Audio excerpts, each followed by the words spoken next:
ಮತ್ತೊಂದು ಕಡೆ ಉಪಮುಖ್ಯಮಂತ್ರಿ ಹಾಗೆ ಕೆಪಿಸಿಸಿ ಅಧ್ಯಕ್ಷರಾದ ಡಿಕೆ ಶಿವಕುಮಾರ್ ವಿದೇಶ ಪ್ರವಾಸವನ್ನು ಕೈಗೊಂಡಿದ್ದಾರೆ. ಕುಟುಂಬ ಸಮೇತರಾಗಿ ಡಿಕೆ ಶಿವಕುಮಾರ್ ವಿದೇಶ ಪ್ರವಾಸವನ್ನು ಮಾಡಲಿದ್ದಾರೆ ಅನ್ನೋ ಮಾಹಿತಿ ಇದೆ. ಕೆನಡಾ, ಟರ್ಕಿ ಪ್ರವಾಸವನ್ನು ಕೈಗೊಂಡಿದ್ದಾರೆ. ಡಿಕೆಶಿ ನಡೆಯನ್ನು ಖಂಡಿಸಿ ಬಿಜೆಪಿ ನಾಯಕರು ಮಾತನಾಡಿದ್ದಾರೆ. ಮನಮೋಹನ್ ಸಿಂಗ್ ಅವರ ನಿಧನದ ಶೋಕಾಚರಣೆ ಇದೆ. ಶೋಕಾಚರಣೆ ಮಧ್ಯೆಯೇ ಹೊಸ ವರ್ಷಾಚರಣೆ ಬೇಕಿತ್ತ ಅಂತ ಹೇಳಿ ಡಿಕೆ ಶಿವಕುಮಾರ್ ಅವರ ನಡೆಯನ್ನು ಖಂಡಿಸಿ ಛಲವಾದಿ ನಾರಾಯಣಸ್ವಾಮಿ ಮಾತನಾಡಿದ್ದಾರೆ. ಮಾಡಿದ್ರೆ ಸರಿಯಾಗಿ ಅದು ಆಗೋದಿಲ್ಲ ಅಲ್ಲ, ಬಹುಶಃ ಇದು ಕರ್ನಾಟಕದಲ್ಲೇ ಶೋಕಾಚರಣೆ ಮಾಡಿದರೆ ಸರಿಯಾಗಿ ಅದು ಆಗೋದಿಲ್ಲ ಅಂತೇಳಿ ಬಹುಶಃ ಫಾರಿನ್ ಕಂಟ್ರಿಯಲ್ಲಿ ಮಾಡಿದರೆ ಶೋಕ ಸರಿಯಾಗಿ ಆಗುತ್ತೆ ಅಂತ ಅನ್ನೋ ಕಾರಣಕ್ಕೆ ಬಹುಶಃ ಹೋಗಿರ್ಬೋದು. ಈ ಲೋಕದಲ್ಲಿ ಶೋಕ ಸರಿಯಾಗಿ ಕಾಣಲ್ಲ, ಬೇರೆ ಲೋಕದಲ್ಲಿ ಮಾಡಿದರೆ ಶೋಕ ಸರಿಯಾಗಿರುತ್ತೆ ಹೊಸ ವರ್ಷದಲ್ಲಿ ಅಂತ ಪಾಪ ಹೋಗಿರೋದು. ಅದು ಒಂದು. ರಾಹುಲ್ ಗಾಂಧಿ ಅವರು ಕೂಡ ಹೋಗಿದ್ದಾರೆ. ಪಾಪ ಅವ್ರಿಗೆ ಒಂಟಿತನ ಕಾಡ್ತದೆ ಯಾವಾಗಲೂ. ಅವರು ಒಂಟಿತನ ಪಾಪ ಹೊಸ ವರ್ಷದ ದಿನಗಳಲ್ಲೂ ಕೂಡ ಅಪ್ರೋಚ್ ಆಗ್ತಾ ಇದೆ. ಈಗ ನಾಳೆಯಿಂದ ಹೊಸ ವರ್ಷ ಅಲ್ವೇ, ಅದರಿಂದಾಗಿ ಅವರು ಒಂಟಿತನ ಕಾಡುವಾಗ ಹೊರದೇಶದಲ್ಲಿ ಹೋಗಿ ಸ್ನೇಹಿತರ ಜೊತೆಯಲ್ಲಿ ಇದ್ದು ಬರೋದು ಅವ್ರಿಗೆ ಮೊದಲಿಂದ ವಾಡಿಕೆ ಇದೆ. ಅದನ್ನು ನಾವು ವಿರೋಧ ಮಾಡೋದು ಸರಿ ಕಾಣೋದಿಲ್ಲ ನಮಗೆ. ಸೊ ಒಂಟಿತನದ ಕಾರಣದಿಂದ ಶೋಕಾಚರಣೆ ಇದ್ದರೂ ಕೂಡ ಹೊರ ದೇಶಕ್ಕೆ ಹೋಗ್ತಿರ್ತಕ್ಕಂಥದ್ದು ಅಲ್ಲ, ಬಹುಶಃ ಇದು ಕರ್ನಾಟಕದಲ್ಲೇ ಶೋಕಾಚರಣೆ ಮಾಡಿದರೆ ಸರಿಯಾಗಿ ಅದು ಆಗೋದಿಲ್ಲ ಅಂತೇಳಿ. ವಿದೇಶ ಪ್ರವಾಸ ಮಾಡೋದು ತಪ್ಪಲ್ಲ, ಕುಟುಂಬ ಸಹಿತರಾಗಿ ಆಚೆ ಹೋಗೋದು ಕೂಡ ತಪ್ಪಲ್ಲ. ಆದರೆ ಯಾವ ಸಂದರ್ಭದಲ್ಲಿ ಹೋಗ್ತಿದ್ದಾರೆ ಅನ್ನೋದು, ಅದರಲ್ಲೂ ಒಬ್ಬ ಜನಪ್ರತಿನಿಧಿಯಾಗಿದ್ದು, ಒಂದು ಪಕ್ಷದ ಮುಖಂಡರಾಗಿದ್ದು, ಇದೆಲ್ಲವೂ ಕೂಡ ಚರ್ಚೆಗೆ ಗ್ರಾಸವಾಗ್ತಾ ಹೋಗುತ್ತೆ. ಇನ್ಫ್ಯಾಕ್ಟ್ ಡಿ ಕೆ ಶಿವಕುಮಾರ್ ಅವರು ಮಾತ್ರವಲ್ಲ, ರಾಹುಲ್ ಗಾಂಧಿ ಅವರೂ ಕೂಡ ಪ್ರವಾಸದಲ್ಲಿದ್ದಾರೆ, ವಿಯೆಟ್ನಾಂ ಪ್ರವಾಸ. ಇದ್ರ ಬಗ್ಗೆ ಕೂಡ ಇದೀಗ ಚರ್ಚೆ ಆಗ್ತಾ ಇದೆ. ಶೋಕಾಚರಣೆ, ಅದರಲ್ಲೂ ಅವರ ಪಕ್ಷದ ಕಾಂಗ್ರೆಸ್ ಪಕ್ಷದ ಧೀಮಂತ ನಾಯಕರೊಬ್ಬರ ವಿಚಾರಕ್ಕಿರುವ ಶೋಕಾಚರಣೆ ನಡುವೆ ವಿದೇಶ ಪ್ರವಾಸ ಬೇಕಾ ಅನ್ನೋ ಪ್ರಶ್ನೆಯನ್ನ ವಿರೋಧ ಪಕ್ಷಗಳು ಕೇಳ್ತಾ ಇವೆ. ಇನ್ನು ಈ ವಿದೇಶ ಪ್ರವಾಸಗಳು ಟೀಕೆಗೊಳಗಾಗಿದ್ದು ಇದೇ ಮೊದಲ ಬಾರಿ ಏನಲ್ಲ. ರಾಹುಲ್ ಗಾಂಧಿ ಹಾಗೆ ಡಿ ಕೆ ಶಿವಕುಮಾರ್ ಅವರು ಈ ಹಿಂದೆ ಅನೇಕ ಇಕ್ಕಟ್ಟಿನ ಸಂದರ್ಭದಲ್ಲಿ ಹಾಗೆ ಅವರದ್ದೇ ಪಕ್ಷದ ಚಟುವಟಿಕೆಗಳು ಇದ್ದ ಸಂದರ್ಭದಲ್ಲಿ ವಿದೇಶ ಪ್ರವಾಸ ಮಾಡಿದ್ದು ಪ್ರಶ್ನೆಗೆ ಕಾರಣವಾಗಿತ್ತು. ಅದನ್ನು ಕ್ವಿಕ್ಕಾಗಿ ಗಮನಿಸ್ತಾ ಹೋಗೋಣ. ಈ ಹಿಂದೆ ಅಂದರೆ 2021ರಲ್ಲಿ ಇಟಲಿ ಟ್ರಿಪ್ಗೆ ಹೋಗಿದ್ರು ರಾಹುಲ್ ಗಾಂಧಿ ಅವರು. ಇದೇ ಡಿಸೆಂಬರ್ ತಿಂಗಳಲ್ಲಿ ಪಂಜಾಬ್ನ ಎಲೆಕ್ಷನ್ ಸಂದರ್ಭ ರ್ಯಾಲಿಗಳಿಗೆ ಮುಹೂರ್ತ ಫಿಕ್ಸ್ ಆಗಿತ್ತು. ಆದರೆ ಎಲೆಕ್ಷನ್ ರ್ಯಾಲಿ ಬಿಟ್ಟು ಇಟಲಿ ಪ್ರವಾಸವನ್ನು ಕೈಗೊಂಡಿದ್ದು ಚರ್ಚೆಗೆ ಗ್ರಾಸವಾಗಿತ್ತು.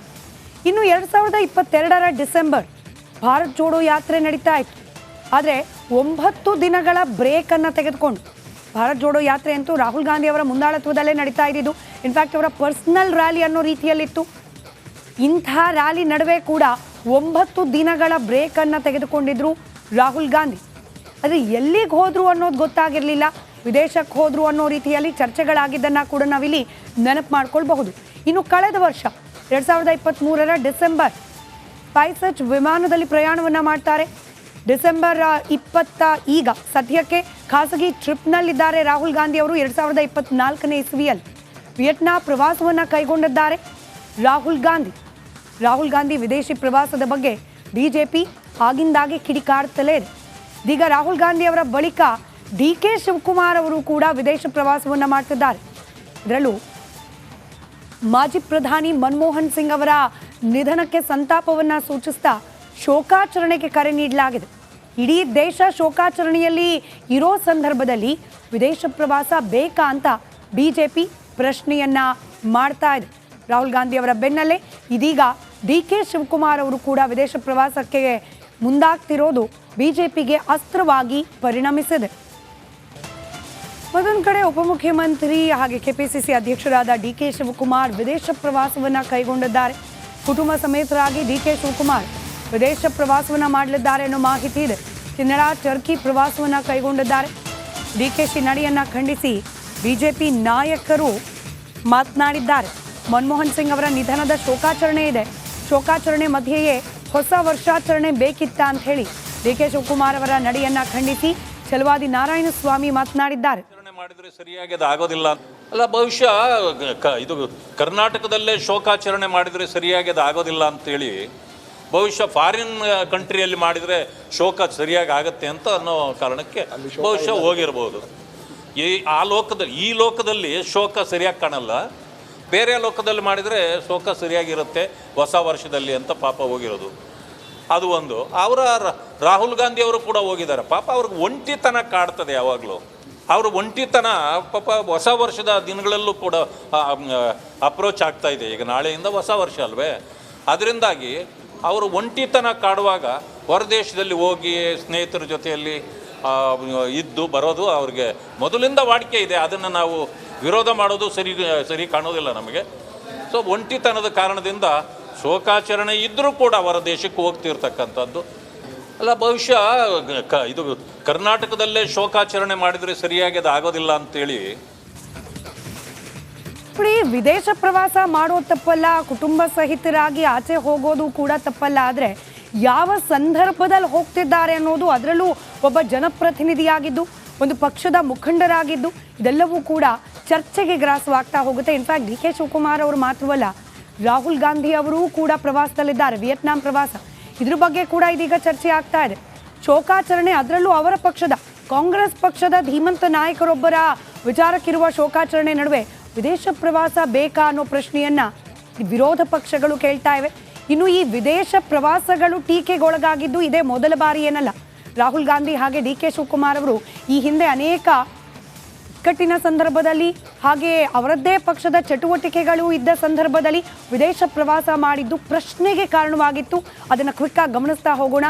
ಈ ಹಿಂದೆ ಅಂದರೆ 2021ರಲ್ಲಿ ಇಟಲಿ ಟ್ರಿಪ್ಗೆ ಹೋಗಿದ್ರು ರಾಹುಲ್ ಗಾಂಧಿ ಅವರು. ಇದೇ ಡಿಸೆಂಬರ್ ತಿಂಗಳಲ್ಲಿ ಪಂಜಾಬ್ನ ಎಲೆಕ್ಷನ್ ಸಂದರ್ಭ ರ್ಯಾಲಿಗಳಿಗೆ ಮುಹೂರ್ತ ಫಿಕ್ಸ್ ಆಗಿತ್ತು.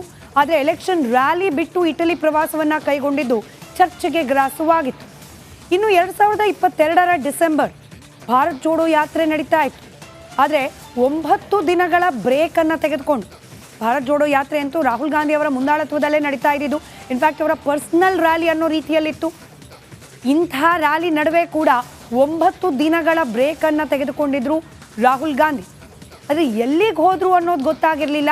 ವಿದೇಶಕ್ಕೆ ಹೋದ್ರು ಅನ್ನೋ ರೀತಿಯಲ್ಲಿ ಚರ್ಚೆಗಳಾಗಿದ್ದನ್ನು ಕೂಡ ನಾವಿಲ್ಲಿ ನೆನಪು ಮಾಡ್ಕೊಳ್ಬಹುದು. ಇನ್ನು ಕಳೆದ ವರ್ಷ 2023ರ ಡಿಸೆಂಬರ್ ಸ್ಪೈಸೆಜ್ ವಿಮಾನದಲ್ಲಿ ಪ್ರಯಾಣವನ್ನು ಮಾಡ್ತಾರೆ.